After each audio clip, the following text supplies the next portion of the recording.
Hello everyone. 81ನೇ ಪ್ರಶ್ನೆಯನ್ನ ನೋಡೋಣ. ನಿಮ್ನ ದರ್ಪಣದ ಮುಂದೆ ನಲ್ಲಿ ವಸ್ತುವನ್ನಿರಿಸಿದಾಗ ಉಂಟಾಗುವ ಪ್ರತಿಬಿಂಬದ ರೇಖಾಚಿತ್ರವನ್ನು ಬರೆಯಿರಿ. ರೇಖಾಚಿತ್ರದ ಸಹಾಯದಿಂದ ಪ್ರತಿಬಿಂಬದ ಸ್ಥಾನ ಮತ್ತು ಸ್ವಭಾವಗಳನ್ನು ತಿಳಿಸಿ.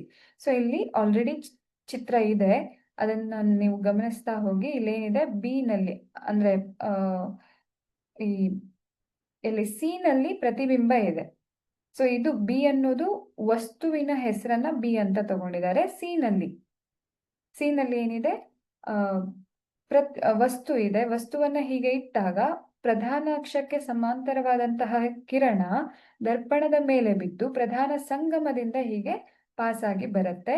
ಹಾಗೆ ಇನ್ನೊಂದು ಕಿರಣ ಪ್ರಧಾನ ಸಂಗಮದಿಂದ ಪಾಸ್ ಆಗಿ ದರ್ಪಣದ ಮೇಲೆ ಬಿದ್ದಿದ್ದು ಪ್ರಧಾನ ಅಕ್ಷಕ್ಕೆ ಸಮಾಂತರವಾಗಿ ಹೀಗೆ ಚಲಿಸತ್ತೆ.